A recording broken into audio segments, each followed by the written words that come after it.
കുടുക്കി വരാത്തെ?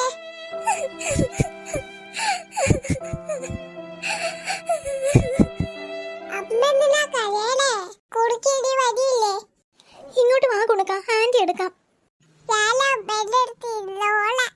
ദൈവമേ, ഈ കുട്ടികൾ നീ ഇന്നലെ രാത്രി മുതൽ ഒരു പോളെ കണ്ണടക്കാതിരുന്ന് കരയുകയല്ലേ. നിർത്തുകയതേ, കുണുക്കി വരും. നീ ഇങ്ങനെ സങ്കടപ്പെട്ടാലോ? കുട്ടികൾ മൂന്നും വിഷമിക്കുന്ന കണ്ടില്ലേ? ഞാൻ എങ്ങനെ സങ്കടപ്പെടാതിരിക്കും ചേച്ചി? ഞങ്ങളുടെ കൺമുന്നീന്നാ കുണിക്ക് മോളെ കൊണ്ടുപോയേ. അതും ഒരു കത്തിയൊക്കെ കഴുത്തിൽ വെച്ചോണ്ട്. എന്റെ കുഞ്ഞിന്റെ കഴുത്ത് മുറിഞ്ഞു എന്നാവോ? അവനാ മാല വേണമെങ്കിൽ എടുക്കാലോ, മാലയോ വളയോ എന്റെ സ്വർണ്ണം എന്ത് വേണമെങ്കിലും ഞാൻ കൊടുക്കാന്നോ. മാധവൻ ചേട്ടൻ അത് പറഞ്ഞതാ. മാല വേണമെങ്കിൽ നീ എടുത്തോ, കൊച്ചിനെ തരാം. അവൻ കൊച്ചിനെയും കൊണ്ട് ബൈക്കിന് കയറ്റി പോയി. ഇത്രയും നാള് നമ്മൾ പോണ അമ്പലമല്ലേ, നമ്മുടെ തൊട്ടടുത്തല്ലേ. അവിടെ നിന്ന് എന്റെ കുഞ്ഞിന് ഈ ഒരു അവസ്ഥ വരുമെന്ന് ഞാൻ കരുതിയോ? ഇന്നലെ രാത്രി മുഴുവൻ പോലീസുകാർ അന്വേഷിച്ചില്ലേ, കിട്ടിയില്ലല്ലോ. മാധവൻ ചേട്ടൻ അന്വേഷിക്കുന്നല്ലേ, ആർക്കും ഒരു വിവരവും ഇല്ല. ഞങ്ങളിനി എന്ത് ചെയ്യും എന്റെ ദൈവമേ? ഗീത, അവര് മാല മോഷ്ടിക്കാൻ വന്നവരല്ലേ. അവര് കുഞ്ഞിനെ എങ്ങും കൊണ്ടുപോകില്ലടി. മാല കൈക്കലാക്കിയിട്ട് കുഞ്ഞിനെ എവിടെയെങ്കിലും വഴിയിൽ നിർത്തുമായിരിക്കും. എന്തായാലും കുഞ്ഞിന്റെ ഫോട്ടോയും വിവരമൊക്കെ ഈ ഫോൺ വഴിയൊക്കെ എല്ലാവരും അറിഞ്ഞില്ലേ. ആരെങ്കിലും ഒക്കെ കൊണ്ടുവന്ന് തരും. നീ എന്റെ വാക്ക് വിശ്വസിക്ക, നീ വിഷമിക്കല്ലേ. മക്കളെ, നിങ്ങളൊന്നും കഴിച്ചില്ലല്ലോ. ആന്റിയുടെ ഒപ്പം വാ. ഇതേ കുണുക്കനെ വിളിച്ചോ, ആന്റി എന്തെങ്കിലും ഉണ്ടാക്കി തരാം. വാ മക്കളെ. ഞങ്ങൾക്കൊന്നും വേണ്ട ആന്റി. ഞങ്ങളുടെ കുണയ്ക്കുമ്പോൾ എവിടെയാന്ന് അറിയില്ലല്ലോ. ഞങ്ങൾ വാരി കൊടുക്കാതെ അവൾ ഒന്നും കഴിക്കൂല. പുറത്തുനിന്ന് ആരുടെ കയ്യിൽ മേടിച്ച് കഴിക്കൂല. ഇത്രയും നേരമായില്ലേ, അവൾ എന്തെങ്കിലും കഴിച്ചോന്ന് പോലും ഞങ്ങൾക്ക് അറിയില്ലല്ലോ. അവളെ കിട്ടാതെ ഞങ്ങൾക്കൊന്നും വേണ്ട ആന്റി. നിങ്ങളിങ്ങനെ വിഷമിക്കല്ലേ മക്കളെ. മാധവ, നീ ഈ പോലീസ് സ്റ്റേഷന്റെ മുമ്പിൽ എത്ര നേരം നിൽക്കുന്നു? ഇങ്ങനെ നിന്നിട്ട് എന്തിനാ? നമുക്ക് വീട്ടിലേക്ക് പോകാം. പോലീസുകാർ നല്ലതുപോലെ അന്വേഷിക്കുന്നുണ്ട്. നിനക്ക് തീരെ വയ്യല്ലോ. എന്റെ മോൾ എവിടെയാണെന്ന് അറിയാതെ ഞാൻ എങ്ങനെ എന്റെ വീട്ടിലേക്ക് പോകും? എന്റെ മോളെ കൊണ്ടല്ലാതെ ഞാൻ എന്റെ വീട്ടിലേക്ക് പോകില്ല. എനിക്ക് വേണ്ടപ്പെട്ടവരാണ്. എത്ര വേഗം ഈ കേസ് സ്പീഡാക്കി ആ കുട്ടീനെ കണ്ടെത്തി കൊടുക്കണം. പോലീസുകാർ മാക്സിമം ശ്രമിക്കുന്നുണ്ട്. നിനക്കറിയാലോ, ഫേസ്ബുക്കിലും വാട്സപ്പിലൊക്കെ ഫോട്ടോ വഴി അങ്ങനെയും ശ്രമങ്ങളുണ്ട്. രാഷ്ട്രീയവും പത്രക്കാരൊക്കെ ഇടപെട്ടിട്ടുണ്ട് ഈ കുട്ടീനെ കാണാതായതിന്റെ പേരിൽ. എന്തായാലും അവളെ നമുക്ക് കിട്ടും, നീ വിഷമിക്കാതെ. ഇത്ര ആൾക്കാർ ഒരുമിച്ച് ശ്രമിച്ചിട്ടും എന്റെ കുഞ്ഞിനെ കണ്ടെത്താൻ പറ്റുന്നില്ലല്ലോ. അവളെയും കൊണ്ട് അവരെവിടെയാണോ പോയത്? മാധവ, നീ ധൈര്യമായിരിക്കുക. നിനക്കൊരു കുടുംബം ഇല്ലേ? നീ വിഷമിച്ച് അവരും കൂടി തളർന്നു പോകും. കുണിക്കുമോളെ നമുക്ക് കണ്ടെത്താം. എക്സ്ക്യൂസ് മീ, ഇവിടെ അടുത്തൊരു ഗ്രാമത്തില് ഒരു കുട്ടിയെ കിട്ടിയിട്ടുണ്ട്. സാർ, ഇതിന്റെ മോളാണോ? ഇതിന്റെ കുണിക്കുമോളാണോ അത്? അല്ല മാധവ, ഞാൻ പറയട്ടെ, ഒരു രാത്രി കഴിഞ്ഞല്ലോ. രക്ഷപ്പെടാനാണോ എന്താണോ എന്നറിയില്ല. അടുത്തുള്ള ഗ്രാമത്തിൽ ഒരു കുട്ടിയുടെ ബോഡിയാണ് കിട്ടിയിരിക്കുന്നത്. എന്താ സാറേ പറഞ്ഞത്? എന്താ സാറേ പറഞ്ഞത്? സി മിസ്റ്റർ മാധവ്, അത് നിങ്ങളുടെ കുട്ടിയാണെന്ന് യാതൊരു ഉറപ്പുമില്ല. ഒരു ഡെഡ് ബോഡി കിട്ടിയെന്നൊരു ഇൻഫോം വന്നിട്ടുണ്ട്. ഒരു കുട്ടിയുടേതാണ്. നമുക്കൊന്ന് അവിടം വരെ പോകണം. നിങ്ങൾ വരണം കുട്ടിയെ തിരിച്ചറിയാനായിട്ട്. ഇല്ല ഇല്ല, ഞാൻ വരില്ല. അതെന്റെ മോളല്ല. എനിക്കത് കാണണ്ട. ഞാൻ വരില്ലെന്ന് പറഞ്ഞില്ലേ. അതെന്റെ മോളല്ല. എന്റെ മോൾ എവിടെയോ ഉണ്ട്.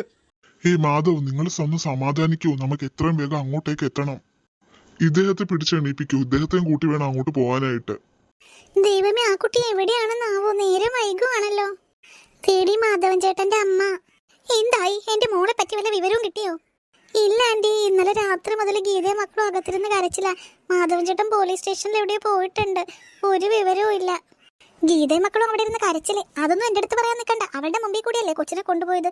എൻ്റെ ദൈവമേ, ഞാൻ അവിടെ ഉണ്ടായിരുന്നെങ്കിൽ ഇങ്ങനെ ഒന്നും വരത്തില്ലായിരുന്നു കേട്ടോ. അവൾ ആ കൊച്ചിനെ എന്തൊക്കെ ചെയ്തെന്നോ? തേപ്പൂട്ടി വെച്ച് പൊള്ളിക്കാൻ നോക്കി. ഒരു ചട്ടിയെടുത്ത് അതിൻ്റെ തലയിലോട്ടിട്ട്.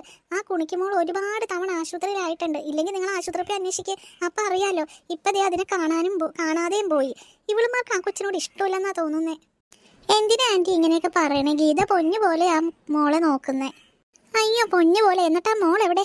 ഞാനങ്ങോട്ട് ചെല്ലട്ടെ. ഈ കുറച്ചു നേരം കൂടി ഞാൻ ശ്രമിക്കും. അതിനുള്ളിൽ എൻ്റെ കുണിക്കുമോളെ കിട്ടിയില്ലെങ്കിൽ ഈ വീട് ഞാൻ കത്തിക്കും. ആ ഗീതനെ ആദ്യം ഞാൻ കത്തിക്കും. പാവം ഗീത, അവളുടെ എല്ലാ സമാധാനം കൂടി കളയാനാണ് ഈ തള്ള ഇപ്പം ഇങ്ങോട്ട് വന്നത്. പോയി. ദൈവമേ, നീ മക്കളും ഇന്നൊരു രാത്രി മുതൽ ഇവിടെ കയറി ഇരിക്കുമല്ലേ? എൻ്റെ മോൻ പച്ചവെള്ളം കഴിക്കാതെ റോട്ടിലിറങ്ങി അന്വേഷിക്കും. ആ പോലീസ് സ്റ്റേഷനിലും എല്ലായിടത്തും. അവൻ പോകാത്ത സ്ഥലങ്ങളില്ല. എൻ്റെ കുഞ്ഞ് വിഷമിച്ച് കാണും. എൻ്റെ ദൈവമേ, എന്നിട്ട് വല്ല വിവരം കിട്ടിയോ? അതും ഇല്ല. നാട്ടിലും വീട്ടിലും എന്തിനും പത്രക്കാർ വരെ അറിഞ്ഞു കഴിഞ്ഞാൽ ഞാൻ ഈ വിവരം അറിയണത്. അതും അർദ്ധരാത്രി. പിന്നെ എങ്ങനെയാ ഞാൻ ഇങ്ങോട്ട് വരുന്നത്? അതാ ഞാൻ വരാൻ വൈകിയേ. എൻ്റെ ദൈവമേ. ആന്റി വന്നത് നന്നായി. എത്ര നേരം ഞാൻ കുട്ടികളോട് പറയുന്നു, ഒരു ഗ്ലാസ് വെള്ളം പോലും അവർ കുടിക്കുന്നില്ല. ആ കുണുക്കനും അതെ. ഇന്നലെ സന്ധ്യയ്ക്ക് എന്തോ കഴിച്ചതായി അവരെ. ഇത്രയും നേരമായിട്ടൊന്നും കഴിച്ചിട്ടില്ല.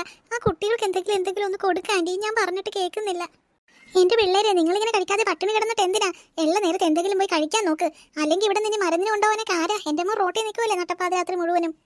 ഞങ്ങൾക്കൊന്നും വേണ്ട അച്ചമ്മ. കുണിക്കുമോളെ കാണാതെ ഞങ്ങൾ പച്ച വെള്ളം കുടിക്കില്ല. ആഹാ, അത് കൊള്ളാലോ. അതിപ്പോ കുണിക്കുമോളിപ്പോ എപ്പോ വരുമെന്ന് നമുക്ക് എങ്ങനെ അറിയാം?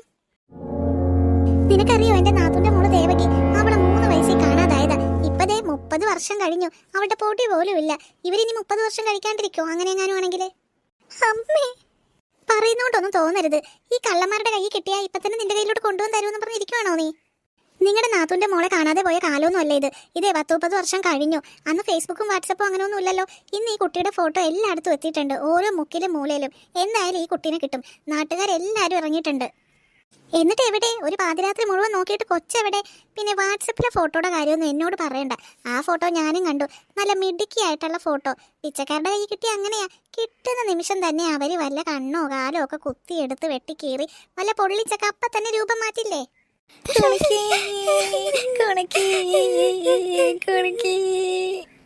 കണ്ണിച്ചോരയില്ലാത്ത വർത്തമാനം പറയാതെ എന്റെ ആന്റി. നിങ്ങളുടെ മോന്റെ കൊച്ചു തന്നെയല്ലേ അത്? എല്ലാ കാര്യം പറഞ്ഞപ്പോ നിനക്കൊന്നും പിടിക്കുന്നില്ലേ? അതിന് അവളെങ്ങോട്ടാ എണീറ്റ് പോകുന്നേ? എന്താടി ഗീത കത്തിയായിട്ട്? അയ്യോ അമ്മേ, ഒരക്ഷരം നിങ്ങൾ ഇനി മിണ്ടി പോകരുത്. നിങ്ങൾ എന്താ പറഞ്ഞത്? കുണിക്കുമോട്ടെ കണ്ണു ഇതൊക്കെ അവർ കുത്തി എടുക്കുവന്നോ? നിങ്ങളെ ഞാൻ കുത്തി കൊല്ലാൻ പോണേ, നിങ്ങളെ. അമ്മ വേണ്ടമ്മേ, അമ്മ എന്താ അമ്മ കാണിക്കുന്നേ? അമ്മ വേണ്ടമ്മേ. എന്റെ മോൾക്കൊന്നും ഉണ്ടാവില്ല. അവളെ സുരക്ഷിതമായി തന്നെ എന്റെ കയ്യിൽ കെട്ടും. നിങ്ങളുടെ ഈ നാക്കുകൊണ്ട് നിങ്ങൾ അവളെ എന്തെങ്കിലും പറഞ്ഞാലുണ്ടല്ലോ, ഒന്നും നോക്കാനില്ല എനിക്ക് ഇനി. ഞാൻ കുത്തിക്കൊല്ലും നിങ്ങളെ. ഗീത കത്തി ഇങ്ങ താ ഗീത. എന്താ ഇത്? കുണിക്കുമോളെ, എന്റെ കുണിക്കുമോളെ, നീ എവിടെ? എന്റെ കുണിക്കുമോളെ, കുണിക്കുമോളെ. ഇവക്ക് ഇത് ബാധ കയറിയെന്ന് തോന്നുന്നു. എന്റെ ദൈവമേ, ഞാൻ ഇവിടുന്ന് പോകുക. മാധവ, നമുക്ക് അങ്ങോട്ട് പോകാം. ഇല്ല, ഞാൻ വരില്ല. അതെന്റെ മോളല്ല. അതെ, അത് നിന്റെ മോളല്ല. നമുക്ക് അവിടെ പോയി ഉറപ്പിക്കാലോ. നീ വാ.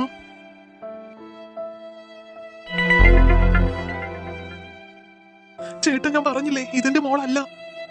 ഓക്കെ, നിങ്ങൾ വേഗം പോലീസ് സ്റ്റേഷനിലേക്ക് പോയിക്കോളൂ. ഇത് ഞങ്ങൾ ഡീൽ ചെയ്തോളാം. സാർ, അപ്പൊ എന്റെ മകൾ? പോലീസ് 4 പാടും അന്വേഷിക്കുന്നുണ്ട്. താൻ സമാധാനമായിട്ടിരിക്കൂ. നിങ്ങൾ ഇയാളെ പറഞ്ഞു മനസ്സിലാക്കി വീട്ടിലെത്തിക്കൂ. ഇവിടെയോ പോലീസ് സ്റ്റേഷനിലോ നിന്നിട്ട് കാര്യമില്ല. പോലീസ് നന്നായി അന്വേഷിക്കുന്നുണ്ട്. എന്തെങ്കിലും വിവരങ്ങളുണ്ടെങ്കിൽ ഞങ്ങൾ അറിയിക്കാം. പിന്നെ നിങ്ങൾക്ക് നിങ്ങളുടേതായ തലത്തിലും അന്വേഷിക്കാമല്ലോ. ശരി സാർ, ഞാൻ പറഞ്ഞു മനസ്സിലാക്കിക്കോളാം.